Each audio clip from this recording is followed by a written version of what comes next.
Alrighty guys, just Shredder here, and welcome to Willoughby Part 1 of a two-part final overview video for Chimera Squad.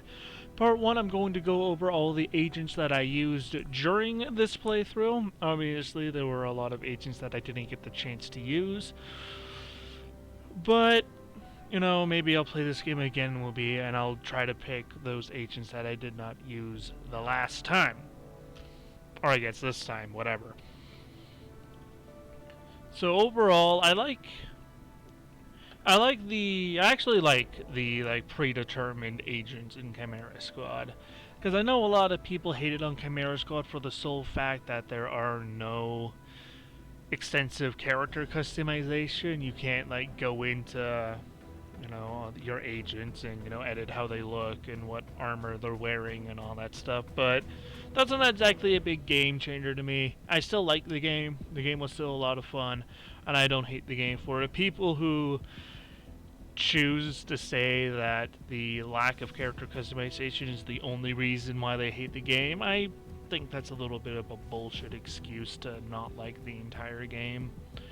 And I don't really agree with that or anything like that, but oh well, people will pick anything to be mad over a game about, I guess. But yeah, I'll just be going from left to right across the room as you see, and I will just be going over what I thought about them, which ones were my favorite, which ones weren't my favorite, all that stuff. And yeah, that's pretty much it. So if you guys don't want to listen to me ramble about each individual agent for like a half hour to an hour, you can go ahead and skip this video. But if you're still here, then here we go, I guess. Alright, so starting off with Claymore here, he was kind of, I guess, the Chimera Squad equivalent of a Grenadier. He had a lot of explosive-based abilities, and I definitely like that, being able to blow stuff up is fun, but considering that you get more rewards out of, capturing enemies instead of outright killing them, I guess you could say that was a bit of a downside to Claymore, because he usually kills things outright. Explosives don't really tend to leave people alive, last I checked. But overall, he was a fun character to use. I definitely enjoy my Grenadiers in Xcom 2. So, Claymore definitely is the embodiment of what a Grenadier was in the previous game. One thing I will say about Sticky Grenade says that he causes enemies to fall back. That, I've seen a lot of inconsistent behavior looking back on some of my old Chimera Squad videos. Sometimes they fall back to one of their friends and blow them both up, and sometimes they just stay in one spot and blow up. Sometimes they run to one of your agents and just gives one of your agents a partying gift, return to sender. So I don't think Sticky Grenade was exactly that consistent in what the tooltip says. Excuse me, but it was still a very fun ability, and Claymore is a very fun agent to use and all that stuff. And I will say this, I kind of like how on missions between encounters you'll get different dialogue options depending on what characters you get, and that's why I don't mind not having extensive agent customization, because you get some character development and then some lore tidbits, and who knows, maybe these agents will reappear in Xcom 3 if Xcom 3 is ever made. So yeah, that's why I like that. In XCOM 2, your soldiers don't really talk to each other in the middle of a mission, but you get, the freedom to make your own characters and your own themed campaigns and your own storyline for them. But Chimera Squad, you don't have character customization, but you're able to get, a little bit of flavor text and a little bit of lore and a little bit of joking around between the characters this time, because they all have set personalities and set character designs. Anyway, enough of that. Claymore, really fun to use. Blowing stuff up, crowd control, all that stuff is fun. It's a little bit harder to do crowd control in Chimera Squad, considering of the interloping turns. in encounters and missions, but I'm not here to talk about that. I'll talk about that in a separate thoughts on video. For now, Claymore, really fun. Sticky grenade, always fun, all that stuff. I mean, I'm pretty sure I used him more for his running gun than his actual explosives, but hey. Alright, next up, Godmother. Considering that I played the tutorial, I was kind of stuck with Godmother for the start. And I didn't really use her that much throughout the rest of the mission, ever since I started kind of picking and choosing my favorite agents. You know, Godmother, she's kind of like your standard infantry soldier with a shotgun, and she doesn't have exactly anything special to her. She does have close combat specialist. Yeah. And Ventilate, I never really got a chances to use that.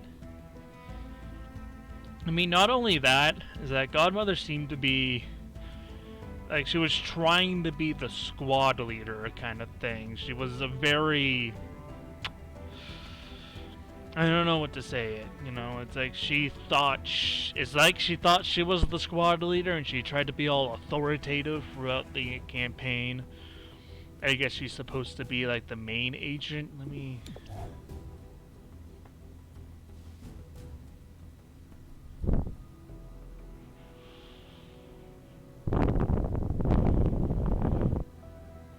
Yeah, she's like very like by the book, I guess. Kinda like that. And I mean, I don't think that kind of authoritative mindset really works in Chimera Squad, because they don't really seem to be any real leaders in Chimera Squad. Because remember, in Chimera Squad, you're not the commander. You're not really the commander. It feels like Chimera Squad is working on its own, right? There's no commander in Chimera Squad like there was in XCOM 2, because in XCOM 2, people are addressing you, the player, as the commander and all that stuff. While in Chimera Squad, they're kind of doing their own thing, and everybody reports to Jane Kelly at the end of the day, and Whisper as kind of the second in command. There are no commanders in Chimera Squad, so somebody try to play the role as the commander doesn't really feel right. Which is kind of why I stopped using her after a while, because I didn't really like her personality, I guess, all that much.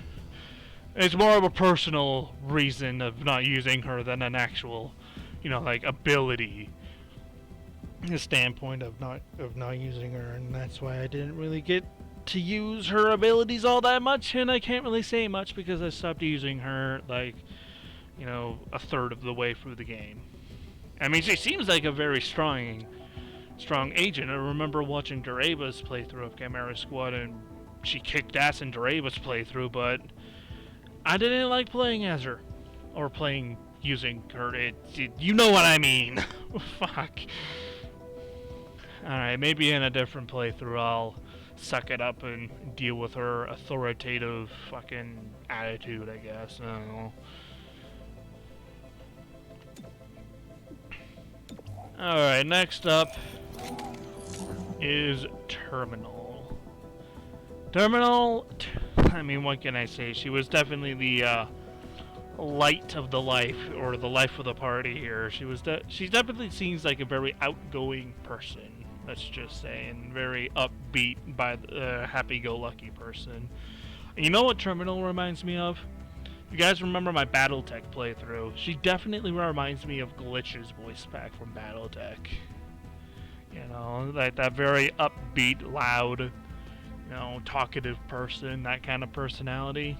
You know what I mean? I don't know if you guys remember my BattleTech playthrough, but Glitch was definitely that type of person. But in terms of the ability, she was pretty much just a medic spec specialist. And if you guys ever watched my XCOM 2 playthroughs, like any of them, I always highly value and highly rely on having a good medic on the team, as the Chosen Hunter would put it. I definitely like having medical support on the team. Some people may think Terminal's really annoying, but I, for one, think she's a really good medical specialist with a perky attitude. Is that the right word? I guess a happy-go-lucky attitude. And that ain't that bad. The fact that Safeguard only had a 1-turn cooldown and you don't have to worry about medkit charges and all that stuff, that definitely seems really powerful. And I know there's a lot of mods in the workshop that nerfs terminals and I think Patchwork's healing abilities. I haven't used Patchwork. I think Patchwork is a hacker spec specialist and Terminal's a combat medic spec specialist. But I guess if you give Patchwork a med kit, or maybe she has a skill in her skill tree that lets her do medical stuff like Terminal, and Terminal just starts with it because she's a medic by heart. And I guess Patchwork's a hacker by heart. I don't know. I'd never used Patchwork before, so maybe I'll do another playthrough of this in the future and try doing that. I've been thinking about doing like different challenge playthroughs, like humans only, hybrids only, fucking aliens only, that kind of. I don't think I'll be able to do hybrids only because I think the only hybrids in the game is Cherub and Zephyr, and only having 2 agents to be used is kind of not that good. So maybe like an aliens and hybrids only. I don't know. So yeah, overall, Terminal, very upbeat attitude and very useful support abilities. Probably one of my more favored agents in the list. Moving on, it's Cherub, pretty much shield guy. Now I'm pretty sure that the Xcom developers, Fire Axis, took some ideas from modders. Because Cherub's shield here just reminds me of the XCOM 2 Ballistic Shields mod, where you can have like a shield and a blade of armor and all that stuff. It's pretty much taking the Ballistic Shields idea and making a whole class around it. And here we have Cherub.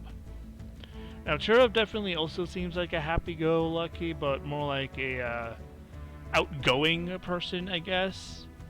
You know, he seems very supportive of his squad, and even though he's a hybrid alien human soldier that was supposed to be an Advent trooper but never got to that point.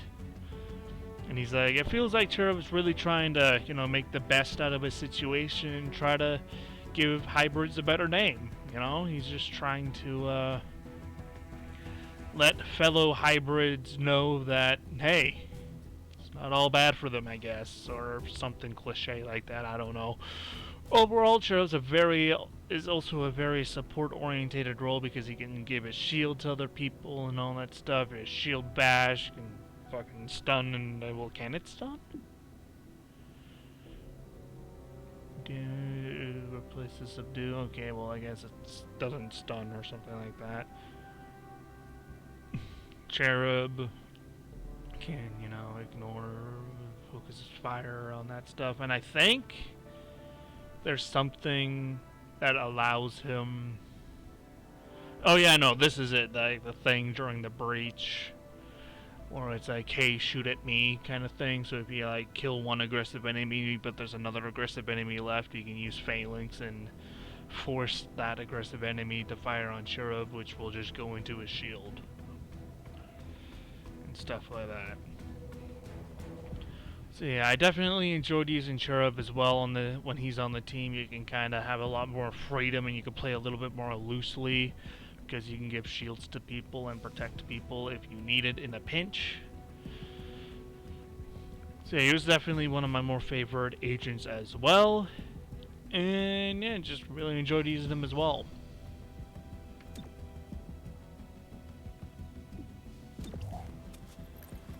Next up is Verge.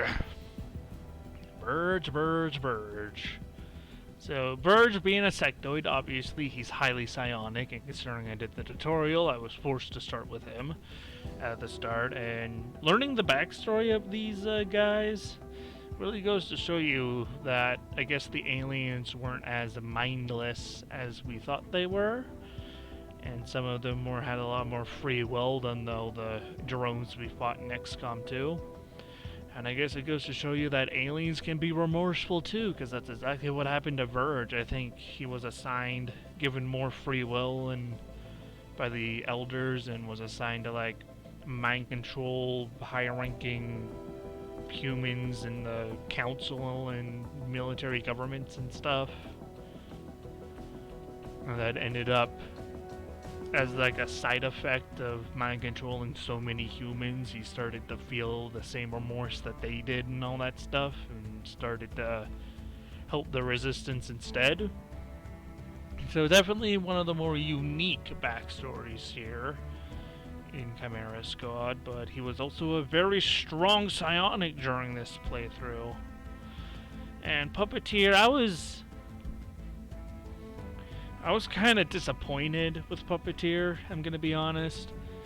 It's not guaranteed to happen. It's like any other mind control ability. You have to beat the opponent's will, and if the opponent has high enough will, they can just ignore the mind control altogether, and you only get one charge, so you wasted it if nothing gets mind controlled.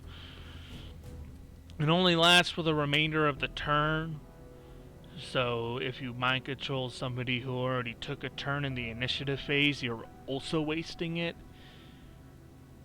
And with the initiative phase, you can't really do much with it anyway, so I was kind of really disappointed with Puppeteer, to be honest. I didn't really like it that much, but everything else, Stubpour, Battle Madness, all that other stuff was good. It's just Puppeteer, considering that it's like the last ability in his list. Yes, it's the last ability in his tech tree. It was kind of disappointing for a max rank ability, not gonna lie, but all the other abilities were definitely fun to use, and Verge was definitely still a strong agent regardless of his disappointing last ability.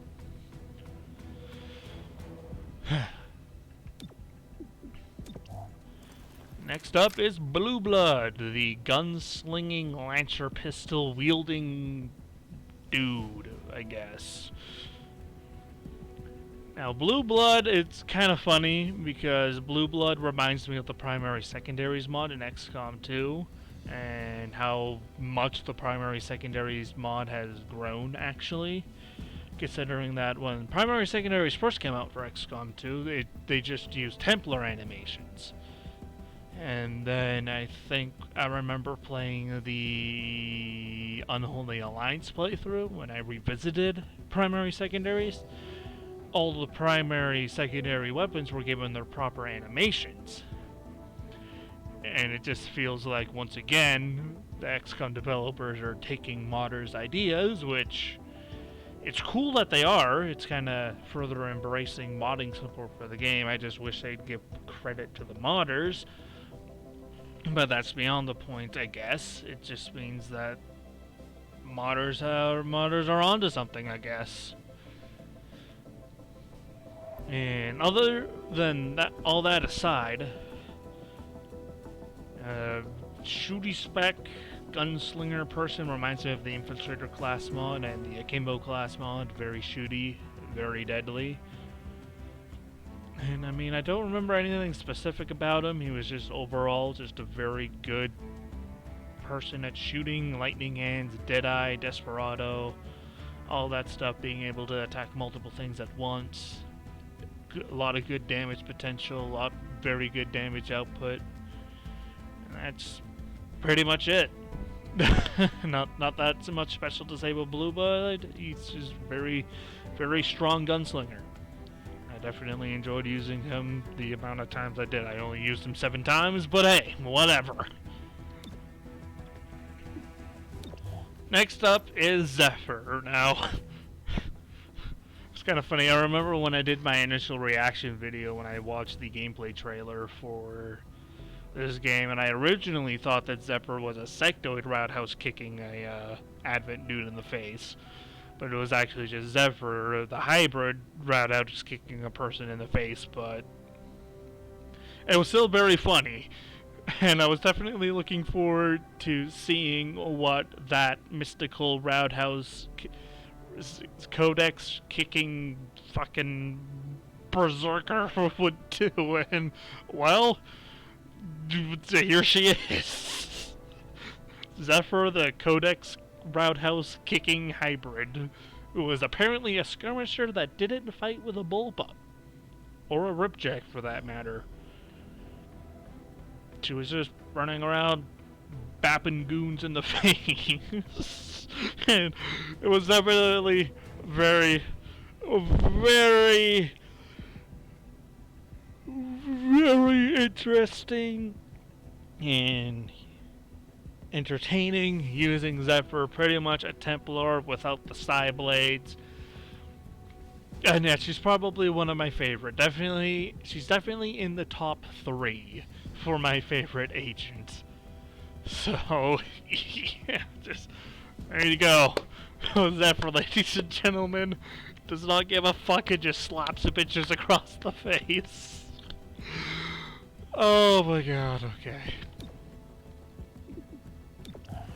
Alright, saving the best for last, Axiom is definitely my #1 favorite agent. I think he has the most kills, and I think he has the most missions on the board as well. Axiom is an absolute brute. I love Axiom. Axiom best muton by far. Being able to just psych up, smacking multiple enemies at once, fucking using his rage, adrenaline, berserk, doing shit on his own. He plays the game himself sometimes pretty much, and he's just an absolute brute, and he's amazing. I do remember my initial reaction to seeing a muton without the mask, and I don't know, sounds like he looks like a cross between a frog and a Murloc from World of Warcraft, so nah. I definitely think they could have done a little bit better on the character design when it comes to unmasked mutons. Kinda wish you would have just left the mask on, buddy, but you do you. But frog faces aside, Axiom is still definitely my favorite agent by far. If I ever do an alien only playthrough, he's definitely going to be my first pick. Yeah. So that's all of the agents I used in this playthrough. Maybe I'll do future playthroughs, maybe I'll do a modded playthrough, maybe I'll do challenge playthroughs. I don't know. A lot of people didn't seem to really like Chimera Squad, so I'm a little bit hesitant on playing it again, but at the end of the day, I'll probably play it again eventually, because fuck you, this is my channel, I play whatever the hell I want on my channel. Other than that, I've been mentioning my favorite agents a lot, and you guys probably want to know what are my top 3 picks. #1, Axiom. #2, Zephyr. #3, Terminal. Axiom, because like I said, he's a brute, and he just fucking doesn't give a shit and just slaps anything that gets in his way. Zephyr, because it's really entertaining seeing a sleeveless, muscled Advent chick roundhouse kicking motherfuckers in the face.